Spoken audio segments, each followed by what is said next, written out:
I am Libita Vasnet, and this is my third time on Poetry Night. So I was desperately waiting for this day because this is my favorite moment. And thank you, Brewed Book Cafe, Asa Didi, and everyone who have organized this beautiful platform. I finally feel like a part of this family now. So I wrote this poem on 2025, July 23, just few days after last Poetry Night, titled Privilege of Being a Woman. So back when I was in school, one day my teacher was explaining a poetry to us, and he told us, you girls are so privileged to be born today, to be allowed to attend same classes as boys, to not follow social customs like Sati Pratha and Chhaupari Pratha. And the word privilege, it stuck in my mind. I know he was just comparing women's condition now and then. I know he didn't mean it in a patriarchal way, but somehow the word privilege stuck in my mind, and I questioned, why is it an innate right for a man to study, but privilege for women like me?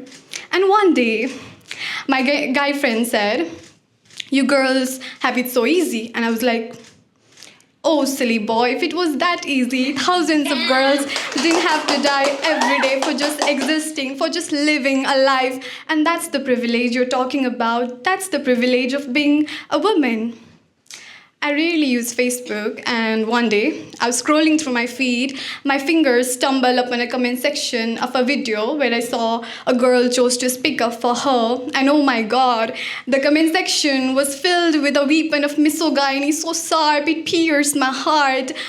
The slut-shaming, the victim-blaming, the assault, abuse, I couldn't.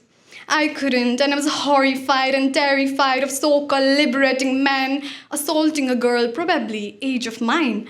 It was her today, but it could be me tomorrow, and now I'm scared. I'm scared of men, I'm scared of degrading mindset of society, and that's the privilege of being a woman.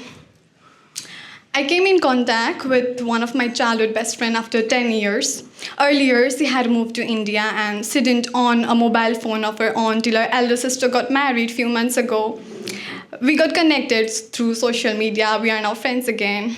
She told me she's not allowed to go anywhere without her brothers. She's not allowed to have a job, and every desire of hers is suppressed by saying, in future, your husband could allow and you could do so, I know it may not sound like a big deal, but it is, and we women, we feel it, we understand the suffocation served to us in the name of tradition, and that's the privilege of being a woman.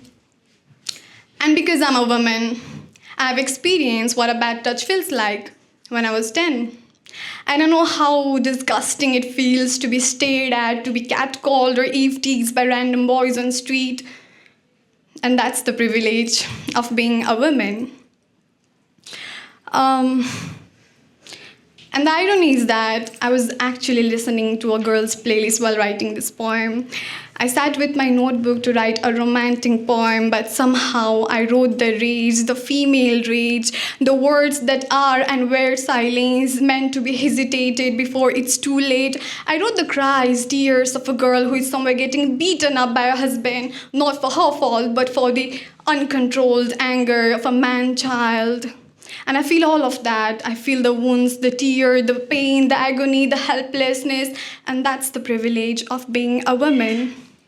I was actually scared to recite this poem tonight because I've seen society loves to dismiss the voice of women by playing their favorite card of, oh, what about men? And men suffer too, like it's a fucking competition of victimization.